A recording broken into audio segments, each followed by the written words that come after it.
Hey, thanks for joining me. I finally got my hands on issue 7 of BattleBeast. It's been out for, I don't know, maybe 2 weeks or so at this point.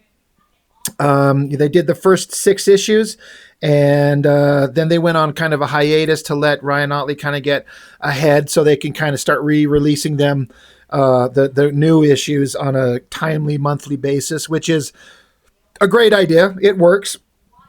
I'm on board for that.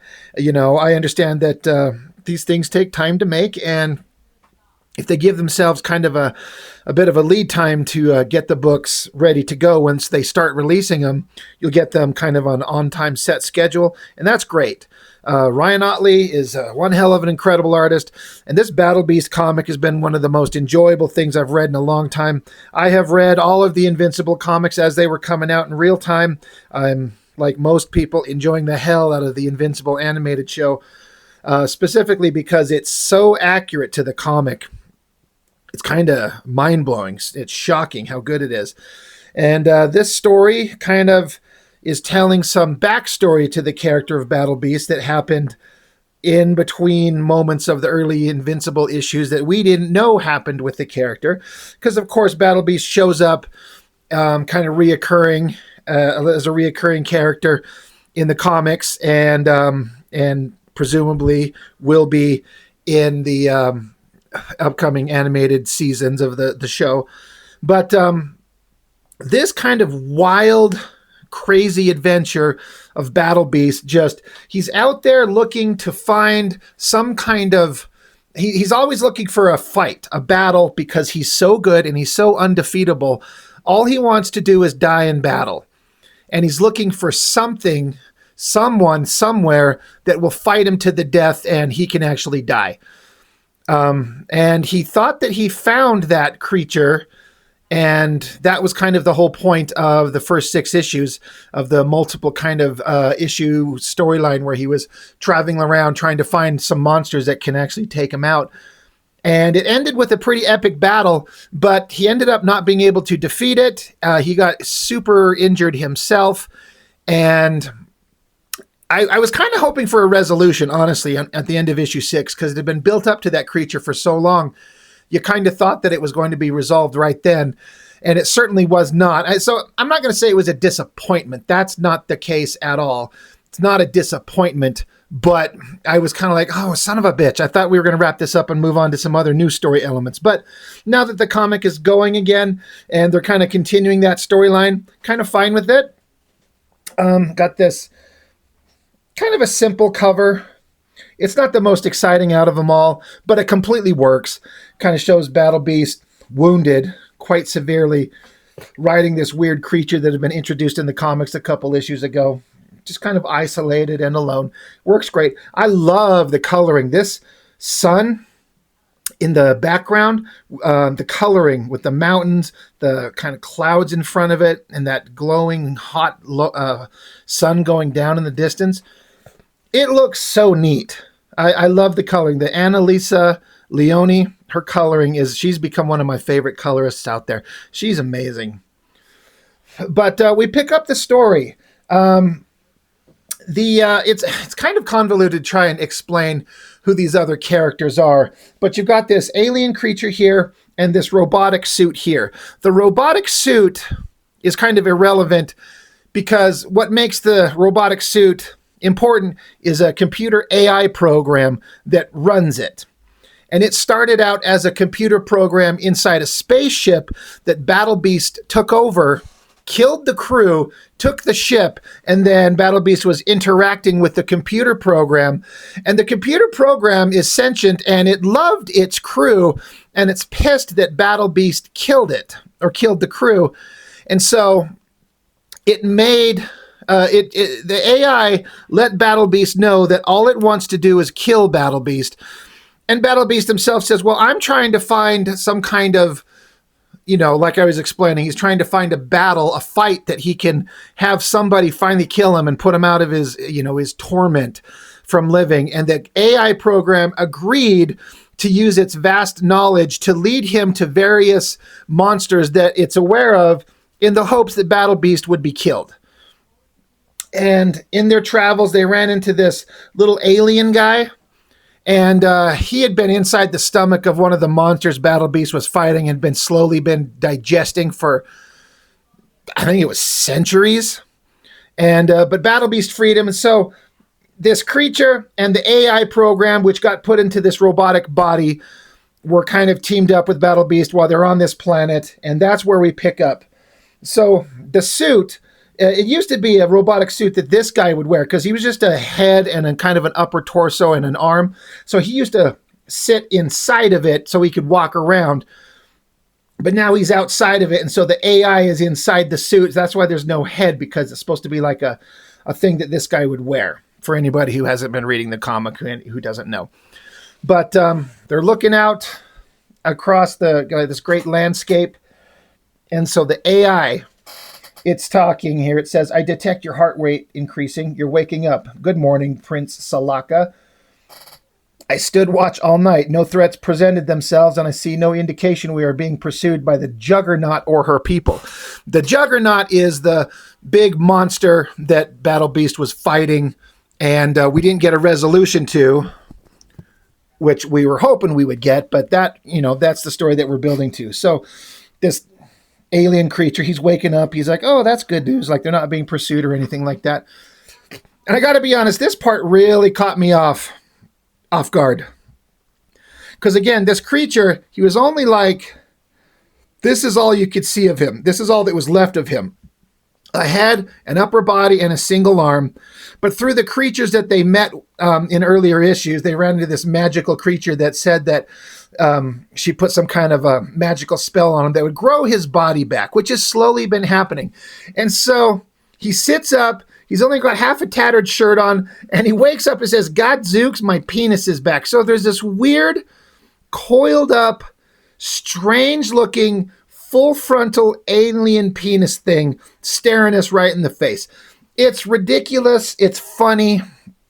It is weird, but his body's growing back, and he's excited for that. So he's like, my dick has come back. So he stands up. He's like, and better than ever. Oh, baby, look at this thing. And so the AI suit says, I'd rather not. And then, so the Prince Salaka, he stands up. Whoa, check out this chunky butt. Dang, Prince Salaka is back. This is so weird, but so funny. I appreciate the fact that they're just kind of going here in this weirdness. The AI in the suit says, aren't we trying to overthrow this juggernaut and restore order to your world and save your people? Or did I miss the pivot to just admiring your parts? So the guy's like, come on, computer. I've been without these parts for so long. Let me enjoy this for a moment. Then he kind of stops and thinks for a second, and the AI's like, well, what now? And so Prince Salaka says, I can't keep calling you computer. You're walking around. You're a person. You should have a name. I actually really love this panel. Once again, with the coloring and the sun behind this little silhouette of the robotic suit. And I think the dialogue's really interesting. It's an AI computer program, remember? And the guy's like, you need to have a name. I need to call you something besides just computer. Like, you're more than just a computer at this point. And so the AI program says, you're granting me personhood? This is a great honor for an artificial life form. Thank you. Thank you.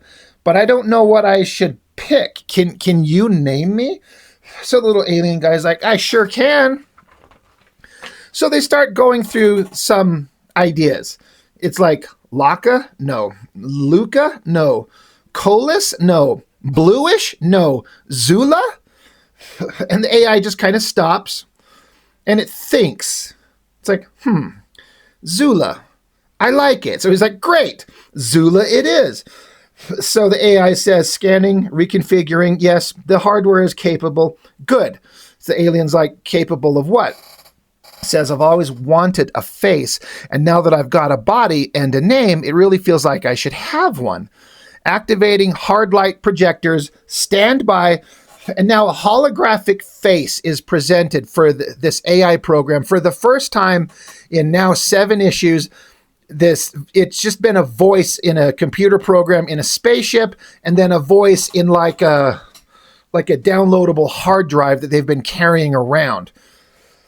But now that it's downloaded into this robotic body, now it has a face. Now it's becoming more of an actual person.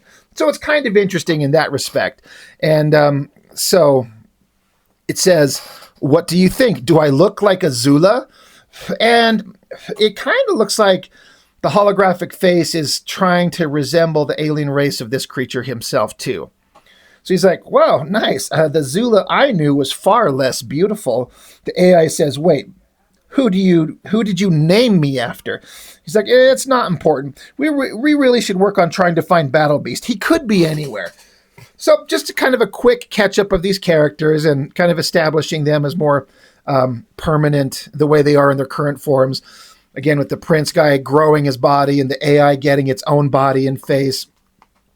Meanwhile, we cut back to BattleBeast. He is getting taken away by this steed, this, for lack of a better term, a horse-like creature that he met up with on this planet in the last couple issues. And he is barely clinging to life. And this creature is getting him away from this big castle where this big battle happened. Now, of course, this planet has a population, but it spent the last several centuries under the cruel rule of this alien monster that BattleBeast showed up to fight.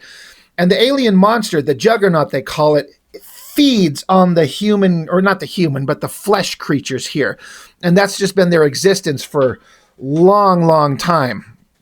And so they're like, hurry, keep it quiet. Move those feet like soft little goulins, okay? And so they're kind of fighting amongst each other. It says, you encouraged this fight. I heard you. You told that furry creature exactly where to find her. Meaning, this guy told BattleBeast where to find the juggernaut. And he's like, I did, and I'd do it again. No shame in taking a chance. Got to be a way to make this world a better place. And I thought that was it. I got no regrets. The creature says, you should have sided with the rebels when we had the chance. Now it's just us. We've got no hope. And then suddenly there's like a banging on a door. And they're like, oh shit, oh God, oh no. And there it is. This is the juggernaut, they refer to it. This is a female creature, though there's not really much to identify it as such outside of its face, kind of like big lips. It's missing a hand because BattleBeast chopped it off in the last battle. So this creature comes stomping out. Again, it's giant as compared to these regular people. It says, more, I need more to sustain me. I must return to full strength so I can hunt that foul BattleBeast and slay him. Give me more citizens to devour. So this old man was kind of defiant. He's like, no, I have stood by for too long, and you use and abuse my people. I can no longer allow you to ravage and devour us. I'm through with you. Phooey. She's like, you stand against me? And he's like, I do. And he charges up magical powers. I love that goofy kind of funny expression on the mouth of the character here. So he leaps into the air and starts hurling magic at him. He says, spell of mobility, spell of tempest's fury, spell of falling rock, and just keeps blasting this creature. And the creature's screaming. And so the guy's like, I'm doing it. I'm holding her back. I'm getting my licks in. I can do this. I can win. Yeehaw, boy. And knowing the way Kirkman writes and this book and the way these things go, I was like, oh, I think the page turn's about to end this creature's existence. And yeah, the creature just bites like half his body apart. Chomp. And holds on to him. And the creature says, you can all come out of your hiding places. This sacrifice will do for now. So after all that battle and all that fighting, didn't do a damn thing. This juggernaut creature is just eating this guy and saying, all right, I'm not going to eat the rest of you, at least at the moment, because this guy, he's sustaining me for now. And so the other creatures, they're down here and they're like, no, stand down. We're not strong enough to fight back. Not yet. Meanwhile, elsewhere, if you know the Invincible comic, if you know the animated show, you know exactly what this is. This is a Viltrumite spaceship. And again, this is set in the past from the current continuity of the Invincible animated show. If you're watching that and you haven't read these, this is not set in like the current timeline if you're watching the show. This is set in the past, which is why some of these characters are around. They go to this moon planetoid, and there's this just simple box shape atop this cliff. Inside it, there's like some basic clothes and boots, just the most meager of possessions, maybe like a blanket on the ground. And this guy says, "This is the saddest living space I have ever seen." And so he's just standing there and he says, "Conquest, where are you?" So apparently this is where Conquest lives. If you know the comics, you know who he is. If you know the animated show, you know what a badass Conquest is. That is a big deal. And so they're here looking for him. Back on the planet, we've got the Prince Salaka and Zula walking through the forest, and the AI is saying, "I can't believe I allowed you to lead us back here. I don't like this place." And he says, "Well, there's nowhere else to go. It's not like we had a choice." She says, "She turned me off last time. Please don't let her do this again." This is this like female witch creature that was introduced, I think it was issue 4, maybe. But they're coming back to this place because they had to go somewhere and they didn't know anywhere else to go except this place. So Prince Salaka says, "She's our friend now. She didn't know who I was before. You've got nothing to worry about." So he goes to knock on the door, and the evil, maybe evil, witch creature comes like running out, knife in hand, says, "One more step and I'll split you in half and eat the salty bits that fall out. Don't test me." And he's like, "Wait, what are you doing? Why are you trying to attack us?" She's like, "Oh, Salaka, is that you? I'm so sorry. I didn't recognize you with your fully restored, glorious body and all fresh and new." You're welcome, by the way, because she's the one who did the magic spell to give him his body back. She says, "It's good to see you again. Bring that thick, juicy butt inside. Come on, don't be shy." So again, that dialogue is pretty funny. But inside, BattleBeast has been able to make his way here, and he's bandaged up, and he's recovering here. And the witch creature says, "We were wondering when you'd show up." Like, "Oh my God, BattleBeast." And the witch creature, she says, "Keep it to a low roar. The cat's still regrowing some of his parts. He's not in the best of moods." And so they start interacting with him. They start because these guys have been together for quite a while at this point. He's like, "It's good to see you." And BattleBeast just stays silent. Salaka says, "Remember the ship's computer? She's got a head now, and her name is Zula. How cool is that?" And again, the computer does not like BattleBeast. BattleBeast does not like the computer. So there's tension between them. BattleBeast doesn't speak. Salaka's like, "All right, man, we'll let you get back to healing. Take all the time you need, buddy." So the witch creature, she's like, "I'm going to cook. Who's hungry?" Salaka says, I am. Wait. What are you making?" Because it's been established that she's kind of a cannibal. She's like, "Don't ask questions you don't want to know the answers to, young prince." And the AI, Zula, says, "Thankfully, I do not require organic sustenance." But yeah, BattleBeast, the star of the book, like he's barely even in this issue, and he's just lying there, putting himself back together. Now it says sometime later. This could be hours, days, weeks. Doesn't say. Kind of irrelevant. He's back on his feet. Got that evil smile on his face. He's like, "I am whole once more. Yes, ready for battle." The AI says, "Well, let's get you back in the fight, big guy. Maybe we'll luck out and it'll be your last." BattleBeast says, "I nearly defeated her before. That is why she acted cowardly and cast me away in the hopes I wouldn't survive my wounds. I killed her brother easily. I will do the same to her. There is no chance I will lose this fight, sadly. I find myself questioning if this fight is even worth my time." So he's confident he can defeat that female juggernaut creature. He's like, he already defeated her brother, and then she was supposed to be even worse, and he got pretty close to defeating her before she kind of cheated and sent him flying. So he's like, "Yeah, I know I can beat her. I'm not actually afraid of her anymore.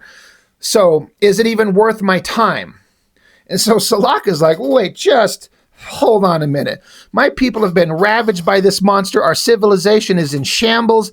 Does that mean nothing to you?" BattleBeast just casually looks. He's like, "Very little, if anything at all." And Salaka is like, "Well, that's horrible. I thought we were friends. You have so much power.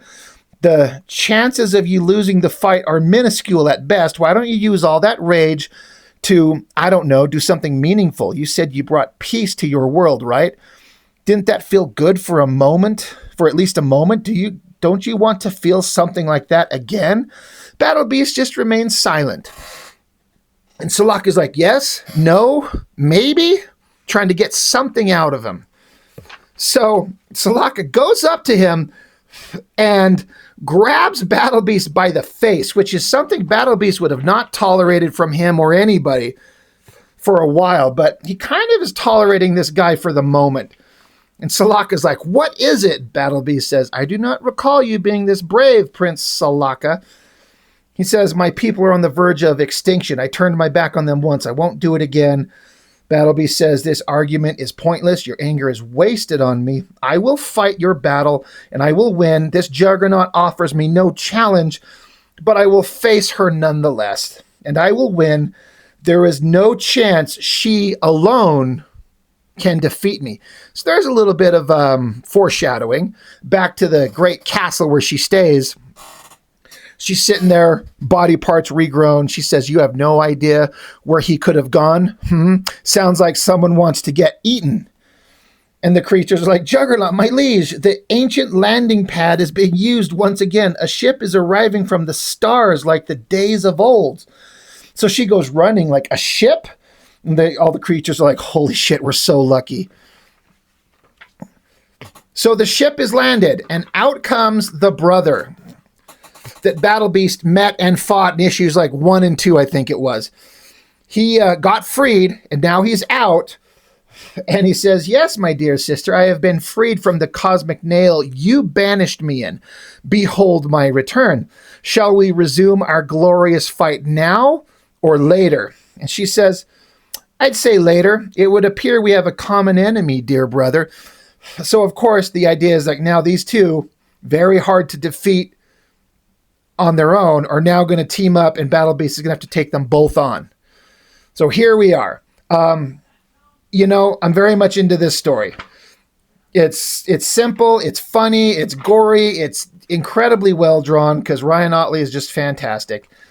And I'm just having a great time with it. I'm glad that they're back going again, and I'm curious to see where it's going to go next. Like, what's going to happen? How is this going to resolve itself? Who knows? Can't wait to find out. But yeah, I can't recommend BattleBeast enough. It's one of the funnest comics to come out brand new in a long time. You know, Kirkman's got that skin breaker going, which a lot of people, myself included, are kind of enjoying, but we're kind of like, this has not gone anywhere, the story. It's just this one little thing set in one little part of a forest with one little tribe, and like, it feels like nothing's happening. And there is the final issues coming out here, I think, this next month. Conversely, this BattleBeast comic, they go everywhere. They're traveling all over the place. They're running into all kinds of creatures. There's all kind of plot twists and crazy violence and blood and guts and humor. This is just, it's perfect. It's a perfect little book, and I'm enjoying the hell out of it. It's kind of like, see, I like Invincible a lot, but the animated show and the stories that they're doing, especially as they keep rolling towards the Viltrumite War, which is coming up very soon. I feel the same way watching the animated show as I felt some years ago when I was reading the Invincible comic, where Kirkman has these side stories going with some human characters on Earth and some gang wars and shit like that, while intercutting it with stories of Nolan and Alan the Alien and all that stuff as they get together to kind of do the final Viltrumite War battle. And I remember reading the comic years ago thinking, I do not care about these human characters. Like, it's well written, it's fine, but in the grand scheme of things, it doesn't fucking matter. This is irrelevant considering the galactic stakes that are coming up with the Viltrumites. My point that I'm getting at is that there was a huge story that was the fun part, and then there were these little other side stories going on with some characters that, good God, did I not care about. The reason I bring that up is because it feels like BattleBeast is nothing but the good shit. None of the little side characters you don't care about. We're not going back to Earth, talking to some human guy in college, having a relationship with some other dude. Like, none of that shit that matters. We're just doing the fun stuff, the cool stuff. That's what we get in BattleBeast here. And that's why one of the reasons I think I'm enjoying it so much is because it's just nothing but the fun stuff. So I love it. So can't recommend it enough. That's all I've got for now. Thank you for joining me. I really, really appreciate it. And I will see you next time.